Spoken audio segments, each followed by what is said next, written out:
नमस्कार दोस्तों, स्वागत है आप सभी का आपके अपने YouTube चैनल क्लियर एग्ज़ाम पर। आज हम आपके लिए एक वीडियो लेकर आए हैं जिसमें हम UPTGT के सोशल साइंस के एग्ज़ाम के सॉल्यूशन को हल करेंगे। इससे पहले हम इसके 35 प्रश्न हल कर चुके हैं। यह वीडियो उन सभी एग्ज़ाम के लिए उपयोगी होगी जिसमें सामान्य अध्ययन पूछा जाता है। इसमें इतिहास, भूगोल, पॉलिटी और अर्थशास्त्र सभी के क्वेश्चन हम कवर करेंगे।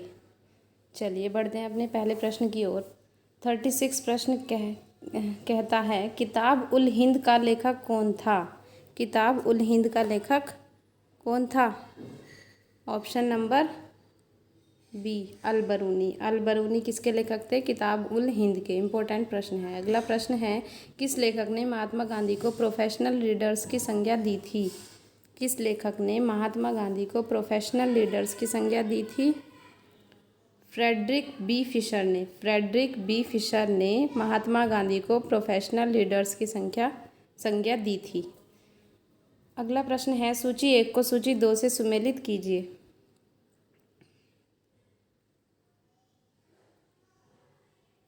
तथा सूचियों के नीचे दिए गए कूट का उपयोग करके सही आंसर बताइए। देशबंधु, चित्तरंजन दास, लाला लाजपत राय, महात्मा गांधी, मोतीलाल नेहरू का मिलान करना है। चलिए इसका आंसर हम देखते हैं। देशबंधु चित्तरंजन दास की पत्नी का नाम था बसंती देवी, इसलिए ये 4 से मिलान होगा। बी का आंसर होगा, लाला लाजपत राय की पत्नी का नाम था राधा देवी और महात्मा गांधी की पत्नी का नाम सभी को पता है, कस्तूरबा गांधी। तो सी का 1 होगा। अब सी का 1 किसी भी ऑप्शन में नहीं दिया गया है। सी का 1 सिर्फ ऑप्शन बी में दिया गया है। यदि हम एलिमिनेट करें तो ऑप्शन बी हमारा सही आंसर होगा। अगला प्रश्न है, प्रागैतिहासिक युग में मानव कहाँ रहता था? प्रागैतिहासिक युग में मानव कहाँ रहता था? सभी को पता होगा, कंदरा मतलब गुफाओं में। अगला प्रश्न है, चंद्रगुप्त मौर्य की राजधानी थी? चंद्रगुप्त मौर्य की राजधानी थी पाटलिपुत्र। पाटलिपुत्र चंद्रगुप्त मौर्य के शासनकाल में एक महत्वपूर्ण राजधानी थी। बढ़ते हैं अपने अगले प्रश्न की ओर। कौन गुप्त शासक नहीं था? कौन गुप्त शासक नहीं था? रामगुप्त, समुद्रगुप्त, चंद्रगुप्त और देवगुप्त। इनमें से कौन सा शासक गुप्त शासक नहीं था? तो यदि हम देखें तो रामगुप्त, समुद्रगुप्त और चंद्रगुप्त तीनों गुप्त शासक थे, परंतु देवगुप्त गुप्त शासक नहीं था। ऑप्शन नंबर डी हमारा करेक्ट होगा। अगला प्रश्न है, अश्वघोष का संबंध था? अश्वघोष का संबंध था किससे? कुषाण से। कुषाण वंश से संबंधित था अश्वघोष। अगला प्रश्न है, रामायण लिखी थी? किसने लिखी थी Ramayana? Option number A, Valmiki ने। ईस्ट इंडिया कंपनी का निम्नलिखित में से आरंभिक नारा क्या था? शुरुआत में जब ईस्ट इंडिया कंपनी भारत आई तो उसका क्या उद्देश्य था? भारत आने के लिए क्या उद्देश्य था? भूभाग नहीं, केवल व्यापार। शुरुआत में जब ईस्ट इंडिया कंपनी भारत आई तो वो केवल व्यापार करने के लिए आई थी, परंतु जब यहाँ उन्होंने इतना समृद्ध साम्राज्य देखा तो धीरे धीरे उनका नारा भूभाग और व्यापार दोनों में तब्दील हो गया। अगला प्रश्न है, राष्ट्रकूट साम्राज्य का संस्थापक कौन था? राष्ट्रकूट साम्राज्य का संस्थापक था दंती दुर्ग। दंती दुर्ग राष्ट्रकूट साम्राज्य का संस्थापक था। इम्पोर्टेंट प्रश्न है। अगला प्रश्न है, ब्रह्म समाज का संस्थापक कौन था? ये तो सभी को पता होगा, राजा राम मोहन राय। राजा राम मोहन राय क्या थे? ब्रह्म समाज के संस्थापक। अपने अगले प्रश्न की ओर बढ़ते हैं। गौतम बुद्ध कहाँ पैदा हुए थे? गौतम बुद्ध कहाँ पैदा हुए थे? लुम्बिनी में। लुम्बिनी में गौतम बुद्ध पैदा हुए थे। अपने प्रश्न की ओर बढ़ते हैं। 48 प्रश्न कहता है, बुद्ध चरित्र के लेखक कौन थे? बुद्ध चरित्र के लेखक कौन थे? हरिशेन, अश्वघोष, वसुमित्र और कालिदास। तो बुद्ध चरित्र के लेखक थे अश्वघोष। सभी को पता होगा अश्वघोष। इम्पोर्टेंट प्रश्न है, पहले भी पीसीएस परीक्षा में, यूपीटीजीटी एग्ज़ाम में और अन्य एग्ज़ाम में पूछा गया है। सिंधु घाटी के निवासियों को किस धातु का ज्ञान नहीं था?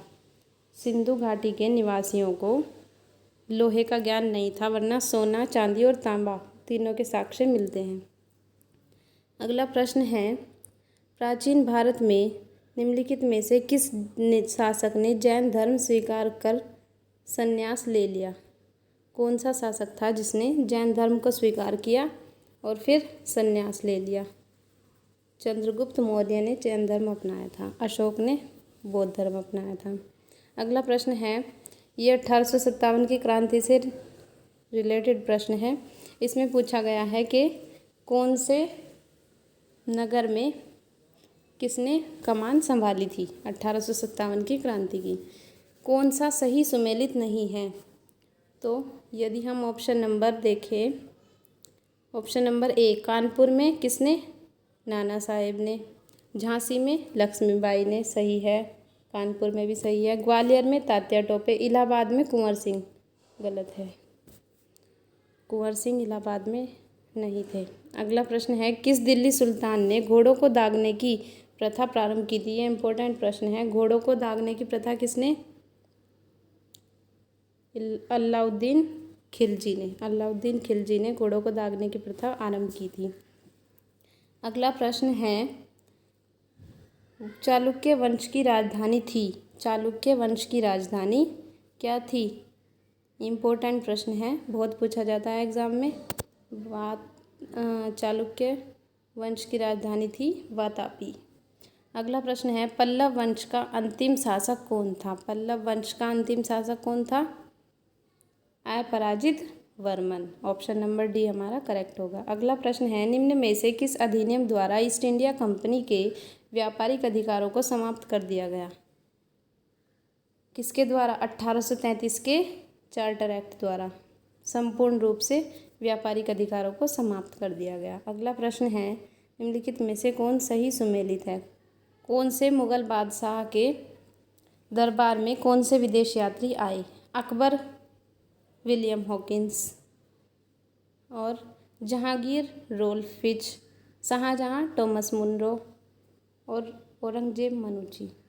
ऑप्शन नंबर डी हमारा सही आंसर होगा। अगले प्रश्न की ओर बढ़ते हैं, गुप्त काल में किस धर्म का सबसे अधिक विकास हुआ? किस धर्म का सबसे अधिक विकास हुआ गुप्त काल में? बौद्ध धर्म। बौद्ध धर्म का सबसे अधिक विकास गुप्त काल में हुआ। रेलवे बोर्ड का गठन किया गया। इम्पोर्टेंट प्रश्न है, रेलवे के एग्ज़ाम में पूछा जाता है और सभी एग्ज़ाम्स के लिए इम्पोर्टेंट है। 1905 ईस्वी में रेलवे बोर्ड का गठन हुआ। अगला प्रश्न है, शेर शाह का मकबरा कहाँ स्थित है? शेर शाह का मकबरा कहाँ स्थित है? सासाराम में। सासाराम में शेर शाह का मकबरा स्थित है। इम्पोर्टेंट प्रश्न है।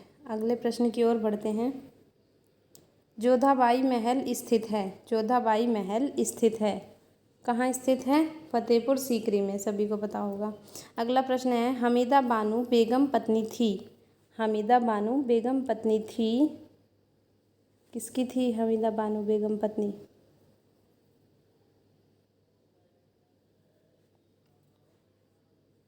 हुमायूं की। अपने अगले प्रश्न की ओर बढ़ते हैं, हर्ष ने किस विश्वविद्यालय को विशेष संरक्षण प्रदान किया था? हर्ष ने किस विश्वविद्यालय को विशेष संरक्षण प्रदान किया था? नालंदा विश्वविद्यालय को। नालंदा विश्वविद्यालय को। ऑप्शन नंबर डी हमारा करेक्ट होगा। अगला प्रश्न है और लास्ट प्रश्न है हिस्ट्री के प्रश्नों का, अकबरनामा का लेखक कौन था? अकबरनामा का लेखक था अबुल फजल। धन्यवाद दोस्तों। इसी प्रकार की वीडियो देखने के लिए हमारे चैनल को लाइक, शेयर और सब्सक्राइब ज़रूर करें और बेल आइकन को ज़रूर प्रेस करें। धन्यवाद।